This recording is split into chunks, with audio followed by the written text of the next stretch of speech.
Thanks to everybody for attending today. We greatly appreciate it. My name is Scott Douglas. I'm the director of the Hahn Horticulture Garden here in beautiful Blacksburg, Virginia. I'll do a brief intro for today's guest. So Dr. Robert Lyons, he's a dedicated horticulturist and an avid photographer. He's been a faculty member at the University of Delaware, NC State University, and most importantly, he started his academic career here at Virginia Tech. He taught in the horticulture department for 17 years. He also served as the director for the Hahn Horticulture Garden from 1994 to 1998, and then went down to J.C. Ralston Arboretum from 99 to 2004. He's a really knowledgeable plant person, and I'm sure we could have him talk all day about plants, but today he'll be talking about his other love, which is photography. I know I'm looking forward to this. I'm always looking for ways to improve the garden's Instagram page, so this should be really interesting. Good morning, Bob. Thanks for taking your time to do this today. I'll pass the virtual microphone to you. Thank you, Scott. Welcome to everybody. Good afternoon. It really is a pleasure to be doing this here today. It's, you know, the pandemic has certainly thrown all us instructors into very different environments. And so we're doing it this way, and then we can do it this way very successfully, I'm absolutely sure. Before we get going, a couple things I want to get across. One is that, yeah, I'm doing this really as a fundraiser effort for the Hahn Garden. The garden has really got a special place in my heart. We started it back in 1984, and it's just wonderful to have people like Scott, who is like bringing it forward. But this, of course, is a free presentation, and I'm happy and delighted to do that. But at the end of the presentation, at some point, you'll receive notification from the garden just thanking you for being there, and an opportunity to help them out financially if you can. It's super helpful to them. These days are very challenging for gardens because of the restrictions that have been imposed, rightfully so. But it's great to know that they have a great support base out there. And it doesn't have to be just from Virginia. I know a lot of you are logging in from lots of different states, and being a friend of the garden is not limited to just residents of the state of Virginia or Blacksburg. So make it a point to help them out. I would really appreciate that from my end too. Then the other thing is perhaps a bit of a self-serving one, I guess. But we're going to go through these photography principles here with everybody. But if at any time you want to see a broader section a cross-section of the work that I do, I am represented by Fine Art America. And if you go to fineartamerica.com, that's fineartamerica.com, and then search under my name, you'll see my page pop up with a much larger cross-section of the work that I do. And so you're welcome to do that. And surprise, surprise, you can purchase right on site too. But I ain't giving up my mortgage yet, so don't worry about that in any event. So anyway, couple other notes to say. People often wonder when we do this, can you use, do these things I'm going to talk about apply to smartphones and big cameras? And of course they do. And I have a smartphone. I use it religiously. I have an iPhone as a camera device, but I also have a larger Nikon camera, and I use them both. So just because you have one doesn't exclude the other. There will be some things I'll talk about here today that maybe the smartphones can't do yet. They seem to be coming out with advancements every single year, and particularly the iPhone 12, which has come out, has got some dynamite features to it for sure. Other things about, before I get into this talk, one is use your photos. A lot of people shoot their images and they kind of stay in their phones or their camera memory cards, and they never do anything with them. And so these days, it is incredibly simple and very reasonably priced to get your digital enlargements of your images. And once you've got the digital enlargements, you can do anything with them. I mean, you can frame them, you can get them printed onto mugs, you can have all sorts of paraphernalia with your images on them. And they're very reasonably priced because of the way digital photography is moving these days. I use one, I get nothing in return for talking about them, but I love them. It's M as in Mary, mpix.com. That's M as in Mary, mpix.com. And that's where I do all my digital work for getting prints and all sorts of other paraphernalia for that reason. So I'm happy to share that with you as well as we get going here. And then of course, redundant storage. So that means don't just, if these photos are important to you enough for you to keep, then you'll really want them backed up. And these days, it's very easy to back them up. There's so many different ways to back up these images: a thumb drive, a special drive, in the cloud, or even some some services will do it for you too. Take it from me. The worst happened to me 10 years ago. So my house burned down and I lost all my photography and my equipment. And so I lost about 15 to 20,000 images in the fire and lost all my equipment. So back them up, and I didn't have them back up. And so, you know, I learned that lesson really, really hard, but I do kind of advocate when I give these talks, redundancy is really, really important. You will not regret it. If you say it's never going to happen to you, look out. You know, that could very well be the case. Okay. I don't want to digress too far from what we're doing here. So you can see here, seeing, composing, and creating the image, a beginner's approach to garden photography. And the reason why I put this into a beginner's format, when I used to give these talks and workshops in the past, I would notice one thing that was very difficult for me. And that was I would get students in the class that have wide range of abilities and skills and camera equipment. And I found it really hard, almost impossible to really address the entire class as a whole, because I'd either be leaving some people behind or I would be boring some other people because it's too slow for them. So I decided to kind of go towards the beginner level because I knew that everybody might be starting at the same level. And if you look at what I set out here, seeing, composing, and creating, anybody can do this. And I think if you pay attention to just those kind of features, you're going to make better photos. And I tell people all the time, when you listen to this particular webinar that I'm giving, I think you're going to improve your photos almost immediately when you get out and start shooting. Winter's not my favorite time to shoot unless I'm near a conservatory. I'll definitely go in there. Conservatories are a little bit more restricted these days until the pandemic is over, but it will end. So I kind of reserve the snow shots for a lot of other people, but I appreciate that they did that, but it's just not what I do anymore. I'm like too old for that.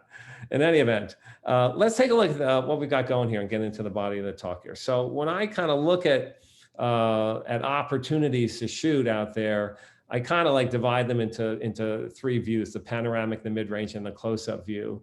And it's not that I calculate this when I sit down and before I take a picture. This is all mental. It's like I kind of zoom it through my head and figure out, is this going to be more of a panoramic or a mid-range or a close-up? And so let me kind of show you what I mean from a garden perspective. Gardens, plants, similar things. And a lot of these kind of principles that I'm going to go through can actually be used with objects and things different than plants, for sure. So the panoramic. Under categorizing the landscape, you see the first one is the panoramic view.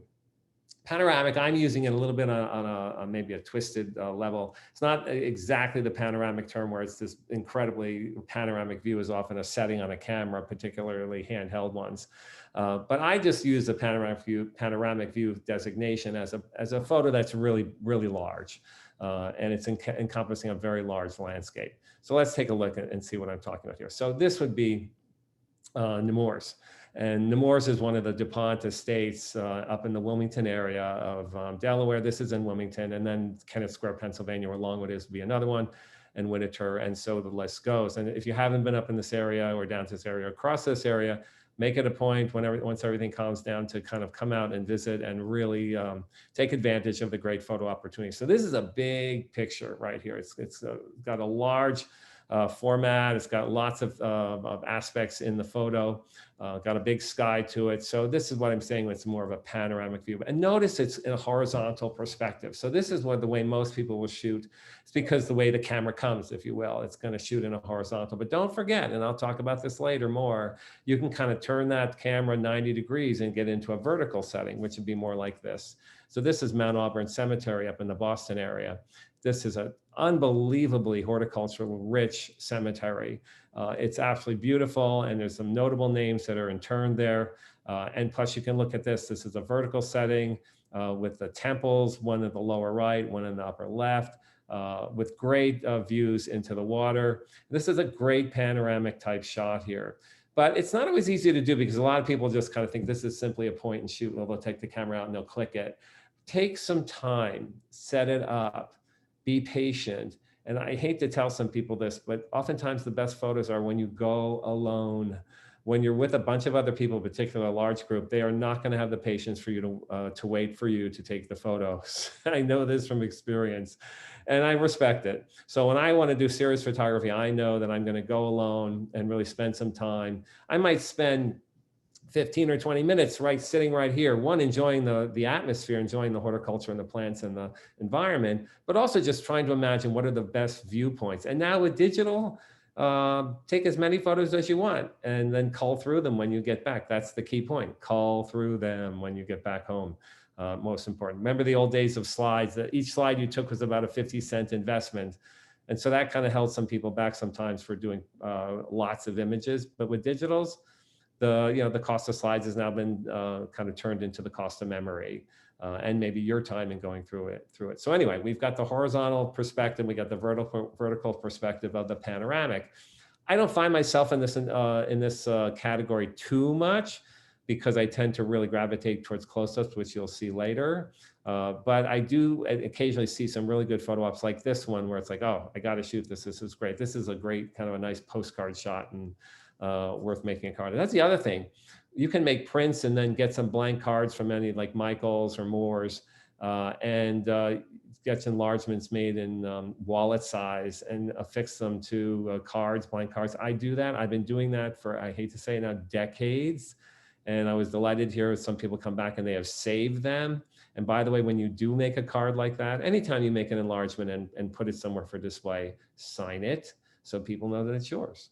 Okay, let's move on. So the mid-range perspective is probably one of my hardest. Panoramic was one that I maybe took the least of, but mid-range perspective is one that I just have in my own head, have a hard time really perfecting. So what does it look like? What's a mid-range perspective? So it's a kind of a vignette of the landscape. It's not a close-up, it's not a big panoramic. It's kind of a snapshot, if you will, of just kind of one section. Like in this here with the oak leaf hydrangea and a little bit of the Adirondack chair, kind of that rustic chair. It doesn't matter what's on both sides of those things. It doesn't matter if there's a house or a freeway or a cesspool or something nearby. We're just interested in that one section that we've isolated out, and notice the way the oak leaf hydrangea flowers are positioned as well. We'll get into that. It's got a diagonal feel to it. Whenever you put something in a diagonal kind of positioning in a photo, it kind of adds this movement. Your mind kind of perceives movement from the upper right down to the lower left. So let's keep going through this a little bit more. You'll see more. So another one of the mid-ranges. So here's a neat one. So this looks like it's got lots of containers, very earthy, terracotta. Very interesting sculptural qualities to it as well. But where is it? You don't know where this is. Believe it or not, some people think, oh, that's Arizona, or maybe that's Southern California somewhere. This is New Zealand, okay? And the mid-range perspective kind of eliminates the need for that identity.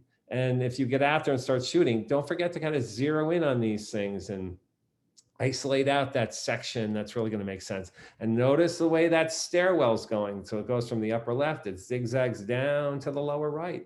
That's visual movement. And it's much more appealing. Why is it appealing? I don't know. Okay. As probably a psychologist could probably tell you why. Why does the brain sense that? I don't know, but it's a very appealing feel. It's something that's really worthwhile. Okay. Let's take a look at another one here. So here's one. This will represent another image I'm going to show, or another principle I'll show later on, which is called, common elements. But this one is just this massive tulips. I mean, it's so easy to shoot this. When people say, "How do I do it?" I'm not going to be good at this. This is so easy. I mean, the picture has been set up for you. All you have to do is really kind of aim your camera, go as close as you want or as far away as you want, but maintaining only the view of tulips only. Like if you look at this here, I could come in even closer and get a bunch of tulips together, but you still wouldn't know what's on either side. And this happens to be at Longwood. They do a phenomenal tulip display, but you can see here that you don't know where it is. I mean, this could be Holland, it could be the Chelsea Flower Show in England, who knows? That's not important anymore. What's important is the elements in the photo and the impact of those elements on the visual appeal. So that again is mid-range perspective, which I think is really cool. And I really love the shot. I have this enlarged to a 2-foot by 3-foot image on canvas. It's in my house. Pretty cool. But when make your house, by the way, your own personal gallery, every room in my house has some of my photos hanging in it. I'm fine with that. I wish you guys could see me because there's a whole lot of body language going on here. Okay, so here's another one that we have, just a vignette. It's the base of a maple tree. And I was really lucky to kind of get it at a time when the colors were still rich and vivid on the maple leaves that had dropped to the ground. Now, I didn't mention much about this earlier, and I will now.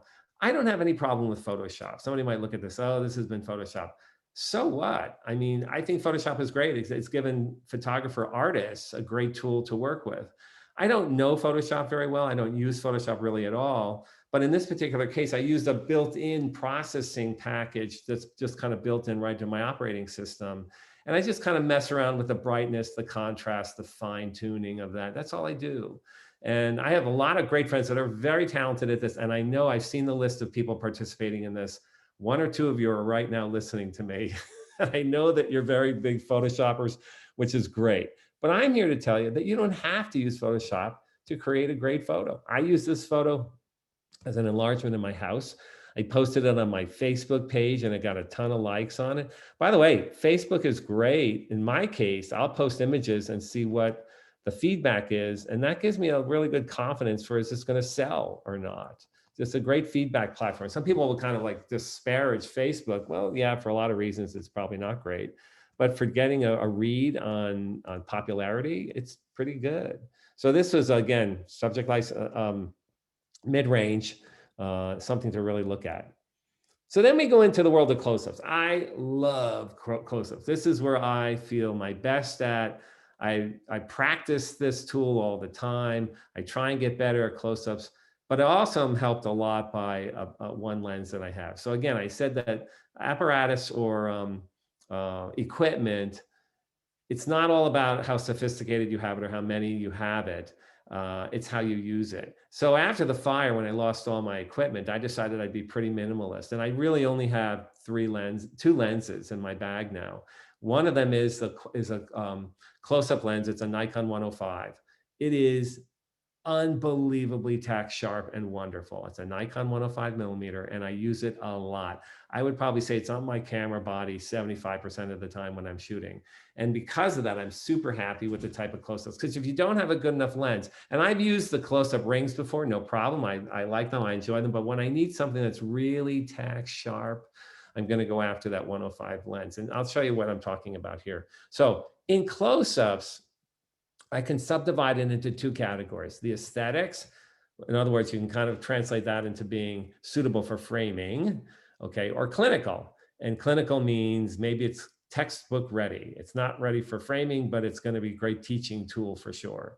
Okay, so let's take a look at some of these things. Let's look at the aesthetic close-up first, right off the bat. So here's one of the coneflowers. Oh, this is, I took this several years ago, but I just really like it. And it's okay to like your photos, by the way. No problem about that. It helps you actually get better. If you don't like it, don't keep it. Keep on practicing and keep on getting better. But here's a great close-up, super close-up of the coneflower. This happens to be a larger flower to begin with, but I wanted the tack sharpness in those little points that are coming out of what we call the cone of this flower. It's an echinacea hybrid, and it's one of the more recent yellow introductions. But really, it just sparkles. And when you get in close, and particularly the background just sets it off really well. We'll talk more about that background and the impact that blurriness can have and how you might create it. And we'll get that later in the talk. So more aesthetics. Here's freesia. Okay, I'm getting in close this time. I'm not super close, but I'm close enough just to get kind of that grouping of freesia flowers. And if anybody knows this plant, as close as I got to it, there was a reward. This has a wonderful spicy fragrance to it. And so it's kind of a double value of getting a close-up and getting close to it as well. But you can see here that this time the flowers just kind of cascade down. Let me use this. So here you're kind of starting up here and they kind of cascade down like that. And that creates, again, that nice motion. And it's not perfectly centered. I'll talk later about how I don't like to center things. But this is a really cool position. And this took some time. And by the way, when you're close up, wind counts. So sometimes you can't take the image. It's just, you cannot account for the speediness of the wind. Other time, patience and just bracketing, which means take a lot of shots of the same thing and you'll get it. There's nothing worse in my book than a blurry shot that shouldn't be blurry. Throw it away. Okay, let's go to the next one here. Here's another one. This is just a gorgeous Masdevallia. This is an orchid. Super saturated, like lipstick red. This is what it looks like. This is not an exaggeration. I mean, look, when you have something like this, do you need Photoshop in something like this? I don't think so. I think it just tells its own story. Now, I'm not saying that you never use Photoshop, because that's crazy. There's a lot of great uses for it. But this one, I don't think it needs it. It just loves it as it is. Look at the position here. I'm going to go into this later. Look, it goes from that corner right down there. And I'm filling up. The tough thing was I'm going to try and get this one appendage of the flower way up here. I didn't want to cut it off. I wanted to include it in it just so it would kind of really avalanche down all the way to the bottom. And I've kept these guys in the frame as well. My temptation was to go in even closer, but when I did that, I found that I was cutting off parts of the flower up there and up here, and I just didn't want to do that. Okay, this is a Masdevallia orchid, definitely not for outdoors. This is one of your orchids inside. All right, and here's one that's a little bit more familiar to people, I think. This is one of our native rhododendrons. And you know, sometimes the photo opportunities occur in the wildest times when you least expect them, which is why having your phone with you is all the time is a great idea, because you're always camera ready. But this was while I was walking basically down a sidewalk, and this was kind of like arching over a wall on the sidewalk to the person's property. And it was kind of like a beat up shrub, really. It wasn't that great. But if I kind of looked down at it, I saw sections that were really pristine and really sharp. And you can see the pistils and the stigma and the anthers, all sharp as a tack and sparkling. That's what I want to see on this. I think the toughest thing about a close-up, an aesthetic close-up that is getting all the details in focus that you want to get into focus. Sometimes you don't, and it kind of like spoils the photo, but really spend some time and looking at it carefully. So this, again, is kind of an aesthetic close-up. Let's look at the clinical on this one. To me, the clinicals have their place. I mean, the clinicals are less interesting because I don't usually frame up clinical shots, but clinicals are great for teaching. If you're teaching, and when I was teaching plant materials way back, by the way, I taught plant materials, herbaceous plant materials, from my time I started at Virginia Tech in 1981, all the way till I left there in 99. And then I picked up plant materials at NC State and then taught it again at Delaware. So I've got years and years of knowledge of the plants behind me, but now I got to teach them. And so how do you do that? You do that with a good photo. So here is a clinical image like I'm talking about. This is gray ghost juniper. Am I ready to frame this up and put it in my living room? I don't think so. You know, kind of boring to me. But from this teaching standpoint, it's got all the right things going for it. It's got the habit, it's got the color of the foliage, it's got the spindliness of the branches, it's got the appearance in the landscape. So these are all things you want to point out to students, but it's a different tack of a close-up than if you're just trying to make a lovely picture, right? So let me move on. Here's another one. It's a container I had in my deck years ago. Maybe I'm teaching how to put the right plant materials together to form a great container garden or something. But is this something I would frame up? Probably not. But it's great. It illustrates nonetheless what you can do and how you can do it and the finished product over time. I mean, this is after several months growing, and you can see it's doing quite well. So again, that's a clinical appearance to it. All right, good. So now we've categorized the landscape. Basically, the larger choices you have to choose from when you're out shooting images. So you've got the panoramics, you got the mid ranges, and you've got the close-ups. Bingo, that's your categories. Now it's time to train your eyes. In other words, is there a picture in your picture? I love this part. It is when I can see my audience when I'm teaching this. I mean, their eyes literally light up when they see what I'm going to show you today, because it's so obvious, but sometimes the obvious eludes us. So here's what I mean. So let me show you an example. So here's a big shot. I took this. It's not too far from where I grew up in northern New Jersey, Frelinghuysen Arboretum in Morris County. I just saw this. This is kind of this large panoramic shot. I said, okay, I can take that. I like the red. I love the barn and a little bit of the fall color starting in there. And it made a nice shot as a panoramic. But if I had walked away from this and been happy with this alone, I would have missed this. And here was a picture in a picture. All I had to do was kind of wait around, walk around, look at things a little differently. And I think you wind up with another picture. It doesn't have to be a better picture sometimes. It's just another picture. So in this case, it's got a little bit of mystery. You only see a little bit of the barn. See that really strong red of the burning bush. And you got a little bit of the yellows coming in against the conifers. It's just a little bit less of a large shot, a little bit more focused on the details of there. So that's a great one. So here's a comparison together where you can see the large one on the top and then that picture in a picture at the bottom. This is such a useful tool, and it doesn't take any equipment. It just takes your eyes to do this. So here's another one. Okay, Asian persimmon, boring. Okay, now I know plant materials people really like this plant. Fine. But when I take a picture of this is a teaching it moment only because it's about plant habit and fruit numbers and color of the fruit, et cetera, et cetera.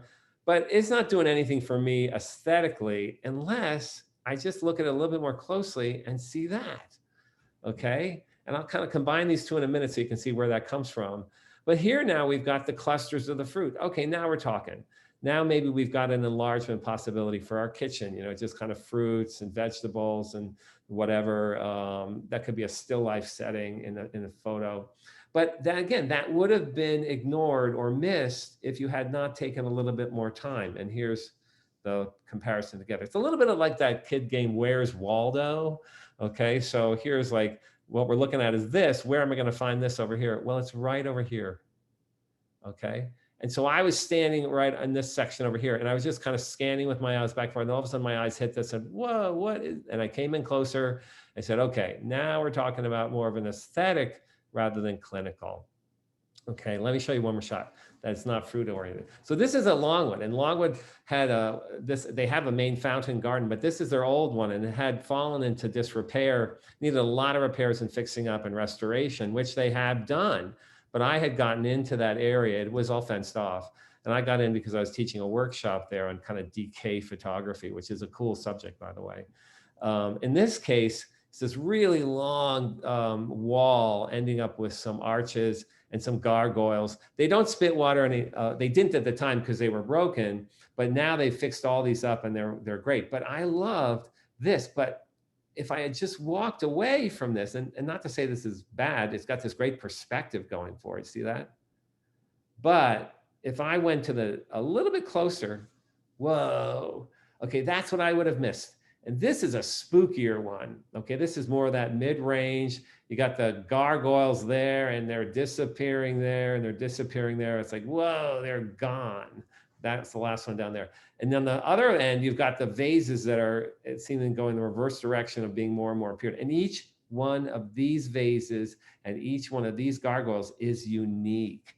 Those images or those structures are all unique, which is very cool. And it ends up, so it does take some sensible placement as or composition with that one gargoyle right over this urn here, which is pretty cool. I love this photo. I've used this photo. I've enlarged it. I've made it. I put cards on it, and people tend to really like. I put it on Facebook, and people go crazy over it. And it's just a matter of picture in picture. Okay, that's what it boils down to. So together, this is what they look like. The really big perspective shot over here, which is really cool. I mean, that gives depth. I mean, that's just screaming depth when you see that perspective line there, and that's perspective line there. That's depth. But when you get over here, now you get a little bit more of that detail. I just think this is powerful, really powerful image right over here. And it's pretty cool because it's decay. All right, so let's look at compositional elements now. Okay, we've trained our eyes so that we don't walk away too prematurely before we've seen all our photo ops. But now let's talk about compositional elements. And that is I mean, we may as well be talking about religion or politics when you get to composition and photography, because it's very controversial, but there are some common ideas that seem to stick. And I want to go through some of those here, and one or two that I might have put in that I really favor and maybe exaggerate myself sometimes. But diagonals, you can't beat diagonals. I didn't make this up. Okay, diagonals in the world of art have always been very helpful in composing the photo or composing whatever you're doing artistically. So here we go. The easy, these are structural diagonals. So here we have a slate, which is going from the upper right to the lower left. Okay, and then we've got, that is a line diagonal, but then we have another diagonal that's the caps of the mushrooms that are going this way. Intersecting diagonals, bet you never heard that before. Okay, intersecting diagonals, but the diagonal is what counts, because this is, as I've mentioned earlier, it gives movement or the perception of movement, and that's appealing, okay? So you can see that. Go into this one, and you've got the diagonal, very soft diagonal going from this right down here. The position of the flowers make the diagonal. It's not a line. I mean, you don't really see this structural line like you did in the earlier photo, but this one is an implied diagonal like that. Really effective. It really makes a big difference, okay? Again, the background blurred out. I'll talk about that later, okay? But that's a really cool diagonal right there. Here's one in my own personal garden at home. these steps lead to my front door, and I've got containers that kind of line the steps. And it's just the diagonal is going from way up here in the left, goes down to this blue ball down here in the lower right. Blue, that's my color. If you've had me as an instructor, you know that. And so you will today find lots of blue in my garden in ceramics, as well as trying to do it in plants as well. But this whole business of a diagonal makes a big difference. So you can do that. So we've seen kind of a close-up diagonal use. You've seen now a mid-range diagonal use. It makes a lot of sense. Okay, and this might be more of a little bit of a landscape, although a mid-range landscape hybrid. But in this case, we're looking at this diagonal, really subtle, that goes from the upper left by that trellis system all the way to the lower right. And then you can see that mimicked by the garden beneath it. I hope you see that this makes a lot more sense and a lot more interest than if I just stood at one end and shot down the center so that it was one line, or maybe I would stand way out here. Hold on, let me back up. Or maybe I would stand way over here by the grass and shoot directly in like that and make a wall effect. Just not appealing to me. Okay, I think this is a stronger photo for sure. Okay, so you got that business idea. So diagonals can go in, and diagonals, by the way, can go in verticals and horizontal images, no problem. But in this case, I want to look at the world of verticals itself, because I think the world of verticals is ignored more than it's, well, it shouldn't be ignored, but it's just ignored sometimes. And that's because it's too easy just to hold your camera to make a horizontal. That's why people are a little bit lazy to maybe just turn their camera 90 degrees. And they're going to miss some good shots if they do that. So let's look at some examples of verticals. Okay, this is a great one. Okay, vertical with a stairwell going up to the top. This is at Chanticleer one year, one fall. You're starting down here, go up here, go up here. But this is vertical. If you made this a horizontal, just imagine your head flipping at 90 degrees. You would cut off so much of the interest in this photo, and it just would not make as much sense as you do this. So vertical works. Vertical here. This is when I was in Tucson one year. I just kind of saw this scraggly couple of garden pots. One is like a terracotta, the other one's an old pipe, I guess, and then there's an old beat of wood. I mean, it just was a terrific still life in my mind. Lots of gritty color to it too. But the vertical, you got to go vertical because you got the elements are just going taller and taller. I mean, here you got here, and then this goes higher, and then this goes higher, and then finally the wall. So, and that's, what is that doing? There's a diagonal right there, okay? And you know, some people say, do you think about this when you create a photo? I do it so often now that I don't even, it's just intuitive to me. When I just creating these, I will create diagonals a lot and don't even know it until I see the images that I took. But in this case, the vertical diagonal, this is just, it's gotta be. To me, there's no other way to do it, okay? And then here's another one. It's a great one. This is at Longwood, by the way, and in their Silver Garden. And this one here is just terrific in that vertical, because I want to capture the bottommost plants and the topmost plants. So I got to be vertical, and then watch the zigzagging diagonal. Goes from there to there to there. Perfect. Okay. So don't lose sight of that. Verticals have an impact on the image quality as well. And this one here, screaming vertical, because it's a very linear subject. This is a blue poppy, Meconopsis. And I always kid people, like Longwood is famous for their blue poppy display. And they do it in spring. Not sure how it's going to go this year, but we'll see. But the blue poppy, photographing the blue poppy at Longwood is the horticultural equivalent of whale watching. I mean, there are so many photographers that will position themselves around the open blue poppies that there's hardly a way to get in there and get an original shot. So I said, no, I'm not doing that. I've got enough regular old blue poppy shots. What is the one photo that no one else is getting? And I spotted this. It was a flower that was just opening up along the seam of the capsule. And this was classic. I thought no one was doing it. Suits my vertical perfectly. And it's got a little bit of a diagonal in there as well, like that, okay? And I said, shoot it. And so when I framed this up, I actually have a large image frame on this, and I have it in a very, very vertical, a very elongated frame and matting. It's just, it looks great. I think it's just really cool. But the most cool thing about it is, I don't think many people have this shot. I think I may be one of the fewest, because again, I'm not spending all my time on what everyone else is shooting, okay? All right, layering. for compositional interest.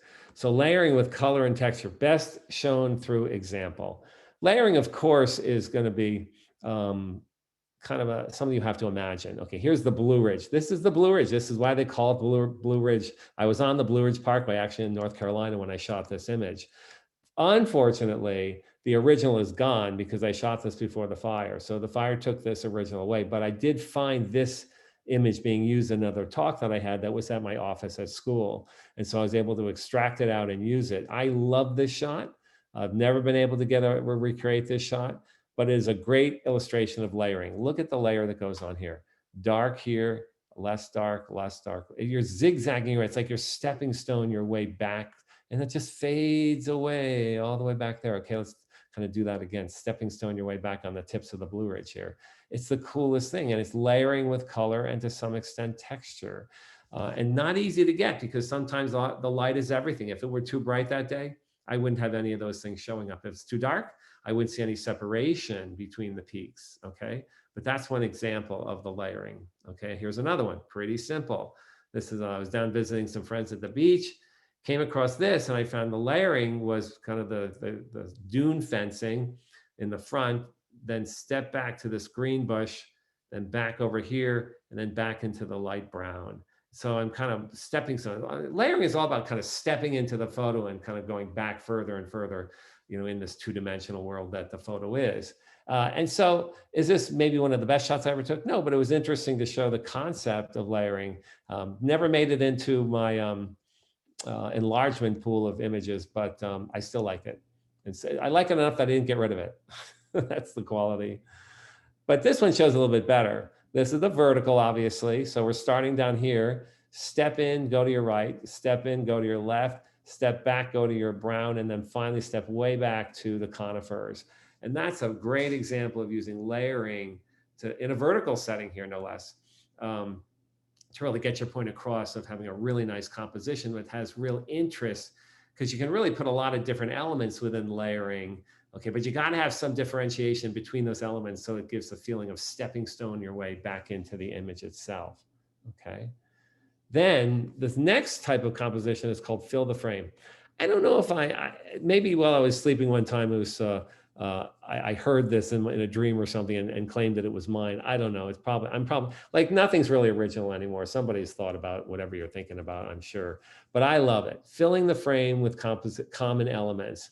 And what that means is this. Great example. Woo. Okay, these are water tupelos, and this is in the Great Dismal Swamp of Eastern Virginia. And I was down in that region while I was working at Virginia Tech, and I was down there for like a conference. And they had this boardwalk that walked into this swampy area, and I was just really taken aback by this is all Nyssa aquatica. It's all water tupelo. And it is wonderful. And so I just stopped there. The light was perfect. You can see it was in the fall. You can see a little bit of the fall foliage up here still. Okay, but the cool thing was everything was a common element and it was just stacked on itself. And it's really hard to pinpoint any other compositional style except for the fact that they're all the same. And I love this thing. This, unfortunately, is also one of those where the original is gone, but it was in a talk that I was able to salvage.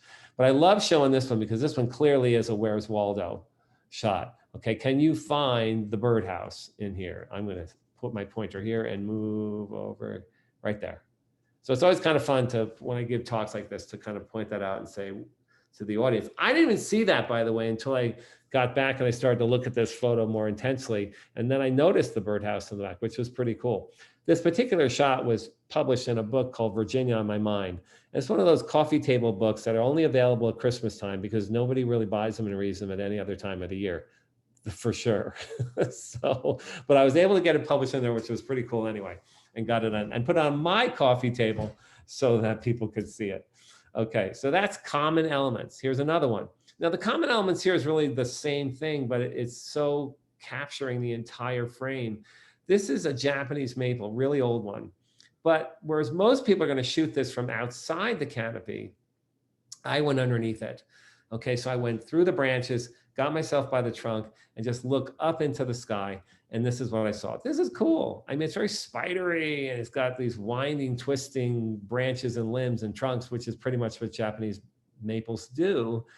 but this is all the common element of the trunk and the branch. And I thought this was really cool. And I took this actually many years ago, and this happened to me in Baltimore. Funny thing is that I still need to get my system of categorization and storage doing better than I am now through something like Lightroom, but I can often remember exactly where I was and what I was doing when I took the images that you're seeing. It's really weird, it's uncanny, but this one I know was at the Silburn Arboretum in Baltimore, Maryland, when I took this.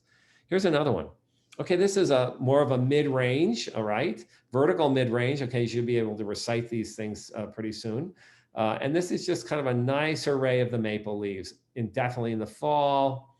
What was cool about them is it was kind of like a platform of leaves, like on the same plate. And that's important because remember, a lens can only focus on one point. And the more you slant that subject away, the more difficult it is to get everything in focus because you're moving away from the center point of focus. Well, we'll talk more about that later, but in this case, I was really lucky. All these leaves were in the same plane and it worked really well. But this is common elements. And here's another, while we're on the leaf theme, okay, here's another one, Ginkgo leaves. I think Ginkgo leaves are the coolest to photograph. I probably have 50 different versions of photographs of Ginkgo leaves. Remember, the cool thing about Ginkgo leaves is as soon as they're ready to drop and the leaves just turn the scantest of yellow, they all drop, all right, which is the coolest thing. It's as if somebody gave cue and said, okay, time to fall, and all the Ginkgo leaves fell. Then the other cool thing is that they will then start to go from that brilliant yellow to a bronzy kind of metallic-y color, like you can see happening here. You can see some that are yellow, some of them are bronzy and rusted looking. I think that's cool. But the neatest thing here is the detail of the texture. And they definitely have a texture all their own, Ginkgo. Really cool tree. If you see it, make sure you're there when it just drops its leaves, all right? And then finally, when we're talking about compositional elements, the rule of thirds. I certainly didn't make this up. Okay, rule of thirds is, artists know this really, really well. And in the rule of thirds, it simply states that in a kind of an imaginary sort of way, divide your canvas or your image into 3 parts, okay? The top third, the middle third, and the bottom third. And I often interpret that as saying, just don't center your subject, because if you center something, then you've lost all your thirds, right? But I'll show you by example what I mean by that. And I like them both, but I do break that rule occasionally. And I think it's a good idea for you to break the rules sometimes. You never know what you're going to get. So here's a classic thirds. The tulips are in 2/3 of the image, okay? You can see it right there. And you can see them kind of coming towards the center and spilling, almost spilling out of the image right up front. So that's 2/3 right there. But then you have the upper third, which is all green foliage and turf. Okay, so very classic rule of thirds, top third, middle third, bottom third. Each one is distinct, okay, perfect. That works. But maybe things aren't quite as obvious all the time, and doing your thirds might be a little bit more difficult, but not so much. I mean, in this case in the garden, this said Philoli in California.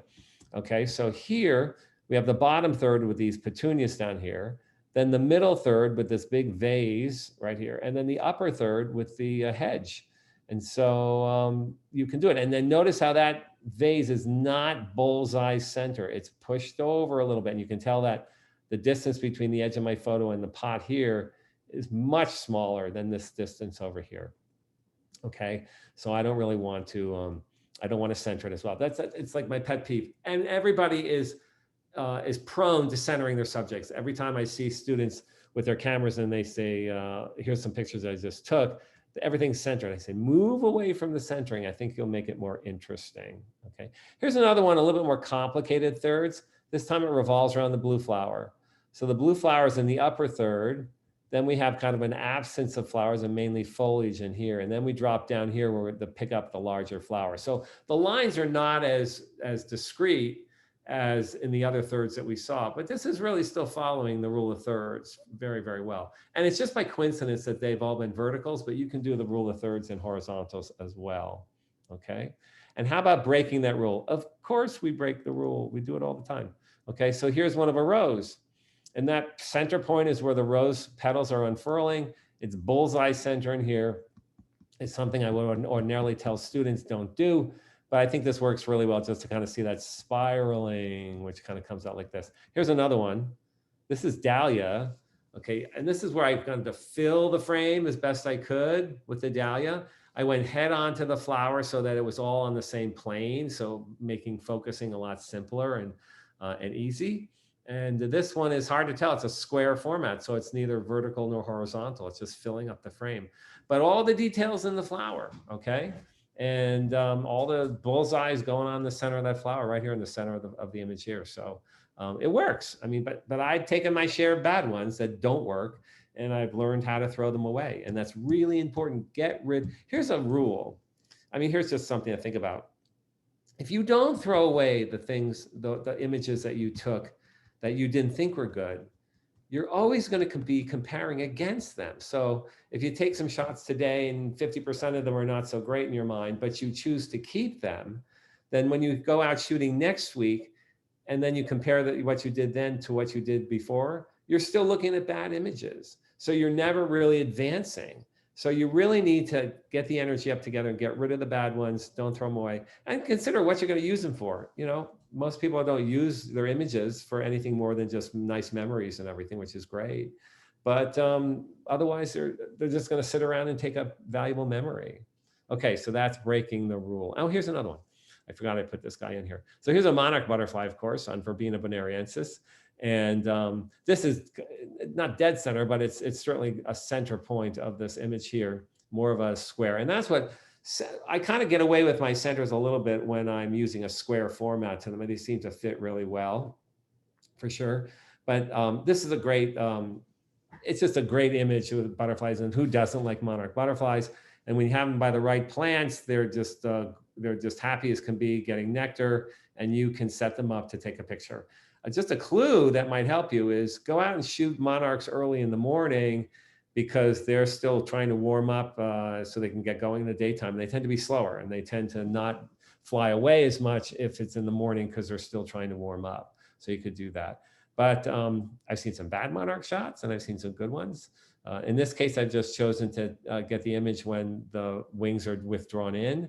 And so you have a really nice display of that. The harder image to get is when they open their wings and you're shooting from above, I think. That's harder. Okay. All right. So good. Here we go. We've been through categorizing, training your eyes, and we're now looking at exploiting natural light. Okay. Picture in picture, we saw that in training of your eyes. Okay. So, and this is interesting here, that I want to talk about bright light and overcast light and backlighting, mainly because I think a lot of people kind of gravitate towards the wrong thing when they want to shoot. So bright light is where a lot of people tend to say, wow, it's so bright and sunny out there today, I'm going to grab my camera and go out and shoot. Let's take a look at a comparison before you choose that. So on the left is a pot of tulips that was taken under with no bright light on it whatsoever, on the front step of a house. And then next to it is the same pot of tulips, but under a bright day. And you can see the heavy shadows. So the big difference is going to be the heavy shadows that you see, the contrastiness in the image, all due to the really sharp, dark spots and the bright spots due to the bright sun. And you can even see the impact on color. So look at the color of the tulips in the bright light versus the one that's in kind of no light or shade, really. And you can see a difference there. So that's going to have an impact on how you take that image. Fortunately, you'll see that. I mean, when you're taking a picture, you're going to see through the viewer, you're going to see, oh, that color is not really what I'm expecting. I'm going to wait. So waiting is quite often a good thing to do. Or simply walking away is also a good thing to do, saying, this is not working, I'm not going to do it. And I think that's the best alternative sometimes. But I wanted to show you this comparison because there is a big difference. I tend to gravitate towards the shadow or the shady area or the shady times to shoot my images. I kind of learned the differences one time. It was back in the late 80s. I actually was shooting some work for Time Life. And the photo editors rule, I mean, they make the decisions. So she was looking at my stuff and she said, Bob, I like your stuff, but you really need to shoot some more into bright light.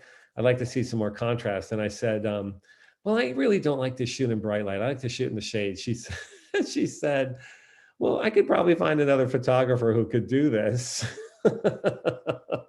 So I said, no, I think I can do that bright light for you, no problem. And so I ended up doing a bunch of work, and they had a Time Life gardening series, but it was a great learning experience. You know, when you're younger, you think, wow, the world revolves around me, right? No, not really. So anyway, next one is, this is a bright light. So this is an illustration of bright light in a garden setting. You can see how contrasted it is with bright spots and dark spots and shininess, and quite often the colors are not right. And under bright light, they can be watery or washed out looking. Shade will give you a much better tone of the color, I believe. But in any event, you know, sometimes, like this is up at Maine Botanic Gardens, coastal Maine Botanic Gardens. I knew I wasn't going to be back there in a long time. So I said, you know what? This is the light that I have. I'm just going to go ahead and shoot it. So sure enough, this is that. I got my image for coastal Maine, and okay, that was fine. This is another bright light. Okay, this is more of a close-up mid-range hybrid. And in this case, I don't usually like this, but I really liked what was going on here. Talk about shadows, a super strong shadow around the flower here. It was really intense. And ordinarily, I would really try and avoid that, but I like this. And not only that, but in the water, I saw reflections of the clouds and against the blue water for this water lily. I said, okay, this is working pretty well here. So I set it up a little bit more of a square format here, but really enjoyed it. So what helped me out here was there was kind of a difference between shade over here and sun over here, the shininess versus the darker color here worked out really, really well. So that one is a good example of kind of the bright light impact. Overcast and cloudy, as I've already said, I really like. This is a trip back to Nemours. And you can see that everything is in clear view and focus, and the color is absolutely right. The one thing it is lacking though, and I think if anybody criticizes this for one thing, it's fair, and that is it's got a very flat sky. Okay, very gray, and that's what it was. It was a very overcast day. That's exactly what it was. This is where, for example, if you want to do some photoshopping on it, makes sense. You can insert a blue sky there if you wanted to and make it kind of bright without having the impact of the super bright light. But again, this works. I thought it was pretty good for Nemours, but again, a shady environment. And here, when you get into close-up, you see these Sarracenias or pitcher plants. And these guys are just all tones of green right alongside the ferns, and then some mosses in the background up here. So we have a lot of different tones of green going on. And if it were a bright sunny day, oh boy, you would just lose all the differentiation between the light green, the dark green, the fern green over here, and you'd lose it. So this to me worked out much, much better under shade than it would have under sun. Sometimes it's good to go back to the same spot and go see if you can get a different one. And whoa, this is just screaming. Okay, water lilies, by the way, do scream, and they scream, take my picture, because I don't think it's hard to take a bad one. It's easy to take a good one. And in this case, I've really tried to fill the frame as best as I could by keeping a little bit of the lily pads in there, but look at the detail. Nice detail in the flower itself. Well, I love it when I see that type of detail. It was mission accomplished. It really works well.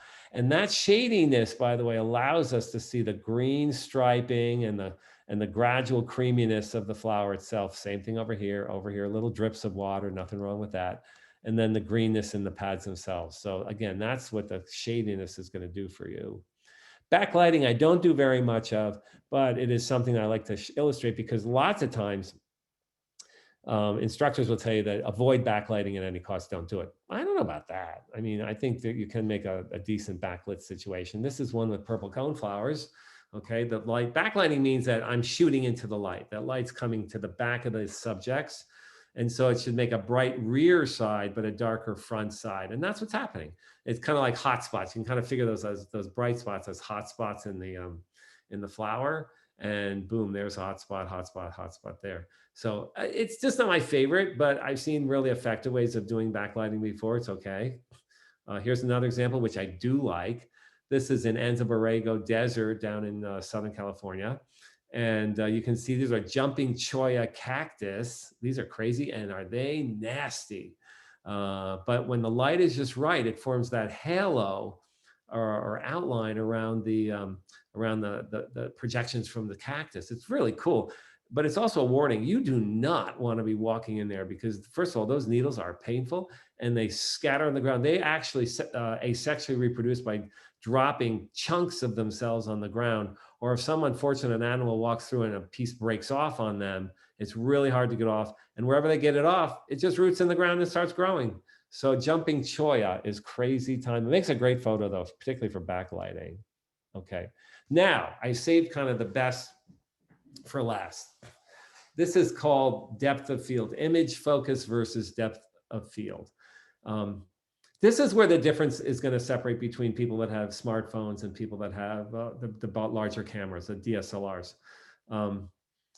It is more advanced smartphones that are coming out, like I believe the iPhone 12 and probably some Android version, the same thing, allows you to adjust what's called the depth of field or the f-stop. Depth of field is also noted as f-stop. On old school cameras, it has a ring on it, and it's called the f-stop ring. And the numbers go from really low, close to fractions, all the way up to, let's say, 64 on it. Don't worry about that too much. Just know this, okay? If you have the ability to adjust your depth of field, you now have the ability to bring things into focus that were impossible to get into focus with just a single lens impact. So let me show you what that looks like. I think it's best done by example here. So look at this image on the left here.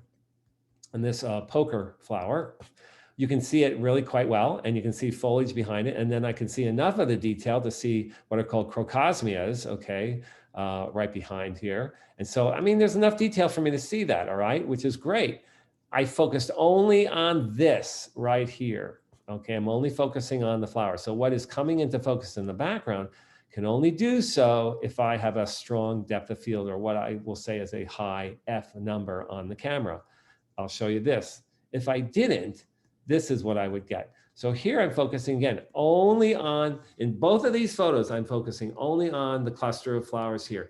The difference is this depth here is out of focus. I can't even see what those flowers are, but I can see the red spots. But I did not employ a high depth of field number, okay? And that gives me a shallow depth of field, shallow area of focus. Over on the left, I, again, did not change my focus. I'm only focusing on the cluster of flowers, but I cranked that number of the f-stop number up to a higher number, let's say 16. Again, the actual number itself doesn't mean much, just it does, but just what you should concentrate on is how big it is or how little it is. And so here on the left, with a higher F number, I'm bringing into focus things in the background. Now, here's the big question, which is better?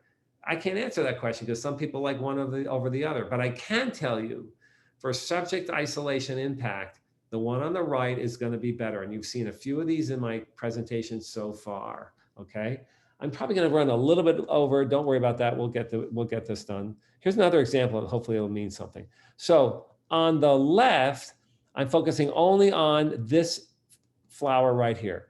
And if you look over to the right, there's the same flower. I'm only focusing on here. So on the left, I focus on here, and I use a very low F number. Let's say it's 4 or 5.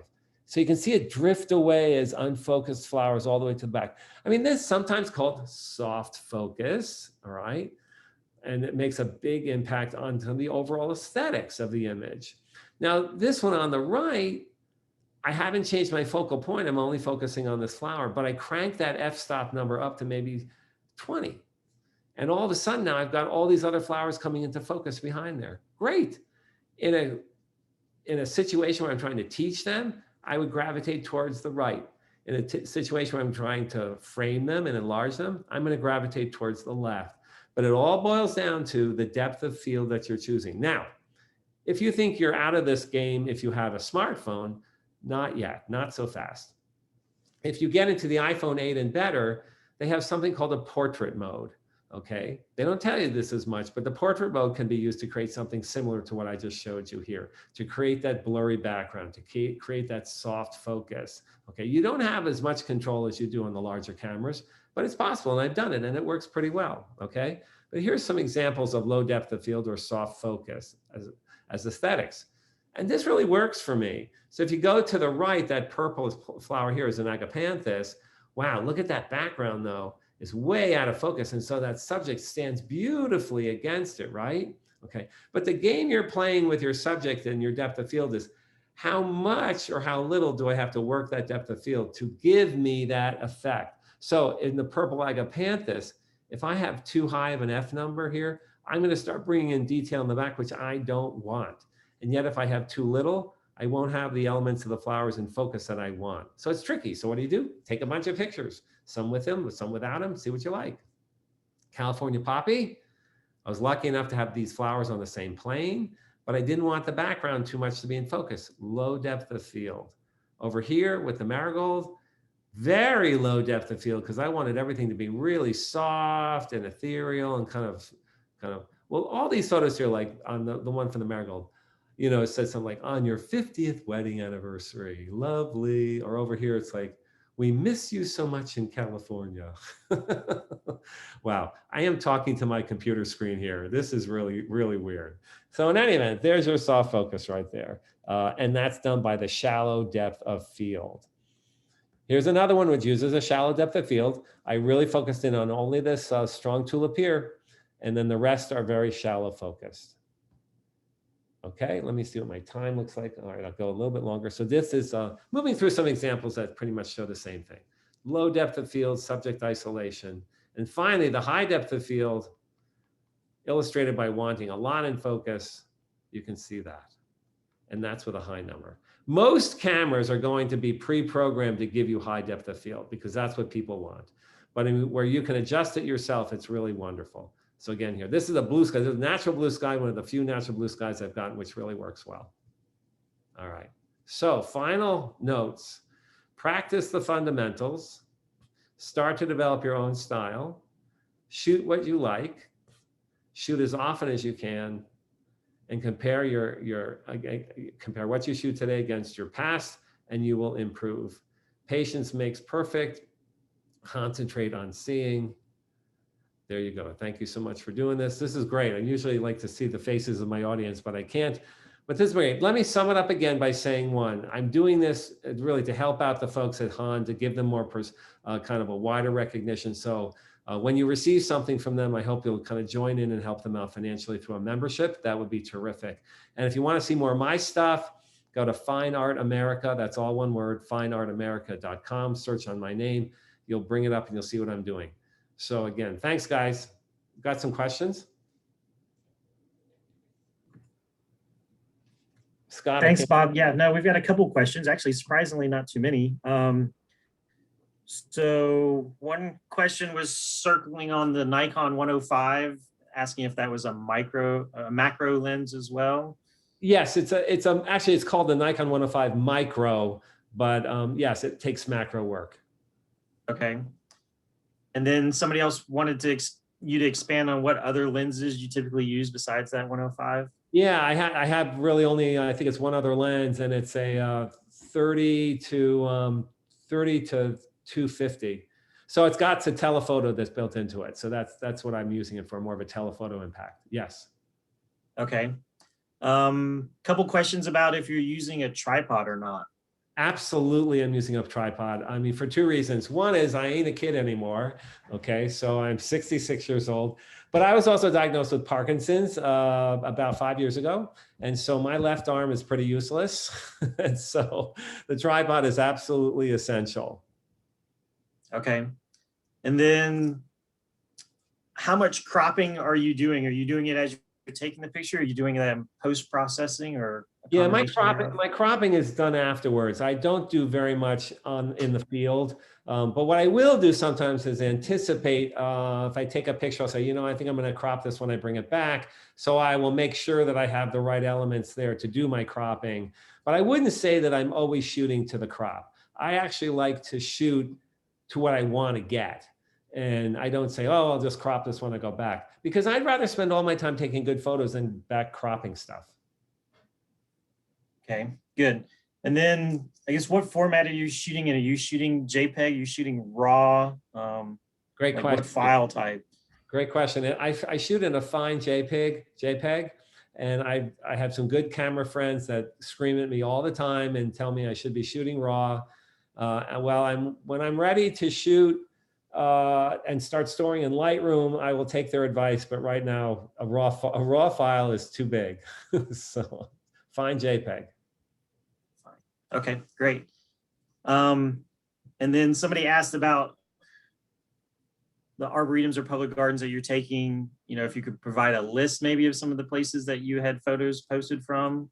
They couldn't catch all the names, or if you wanted to just list a couple of them right now. Yeah, I mean, I'm very, very lucky to live where I live. I live in southeastern Pennsylvania, about a stone's throw to the Delaware border. And so I am close to University of Delaware Botanic Gardens for sure. But right in Delaware, it's the whole DuPont circuit. I mean, if you come up to this area, you will have at your disposal Longwood, Winterthur, Hagley, Nemours, God, where else? Mount Cuba. If you just plan on spending some time up in this area, you will get tons of photos. And the cool thing is, each one of those gardens has its distinct idea, its distinct purpose, its distinct look. Which is so cool. So that means if you're really into native plants, and I'm going to tell you to go to Mount Cuba. Okay, if you're into an incredible display and knowledge and diversity, and go to Longwood. But if you want to see a really cool integration of an absolutely enormous house into a beautiful landscape, you go to Winterthur. And so I'm really lucky. I mean, my job as I ended up, I had my foot in the world of Longwood as well as in Delaware. So I was kind of working in both environments, and I was really lucky. Great. Let's see. And then just two more questions, I guess. Which Nikon SLR are you using? Wow. That's a great question, because I'm due for a change. I'm still using the D800E, which was the first one I bought after the fire. And so I have a really good friend that changes his camera bodies as most people change their socks. And so he's always on my case, and I probably will get a better, larger camera soon, but I'm still happy with the D800. It shoots at, I think it's a 25 meg file, and I get great enlargements out of it, but it's a great camera, but it's time for me to upgrade. Right. Yeah, because I guess at some point you can have too many megapixels. I mean, unless you're going really big prints, Exactly. It doesn't really matter. Yeah, and I guess the last question we'll answer is, how do you organize your photos? It's an interesting question. I hate that question. All right, I'm laughing because I really need to organize my photos, okay? And so I want to use the program called Lightroom. It's what a lot of photographers are using. But again, it boils down to I have to take the time to that learning curve to learn Lightroom. And then I'm taking pictures. So where do I put these pictures in the meantime? It's one of those paralysis settings where I know what I need to do, but I can't get it going. And so I just go shoot some more pictures. And so it's really crazy. But that's what I do. And I think before not too long, I will get into Lightroom, and I will. The cool thing about Lightroom is both an organizational tool as well as post-processing tool. Okay, great. Well, again, on behalf of the garden and everybody here, thank you very much for doing this. We appreciate it. Sure. And we hope to see you down here soon. I hope to get there. Blacksburg's a great place. It is, for sure. So, okay, thanks everybody. We appreciate you attending. We'll be trying to do more webinars. You can keep an eye on our online calendar on the website, or sign up for our email list. If you're not on the email list, you can sign up for it. There's a link on the bottom of our homepage, hangarden.vt.edu. All right, thanks everybody. Thanks.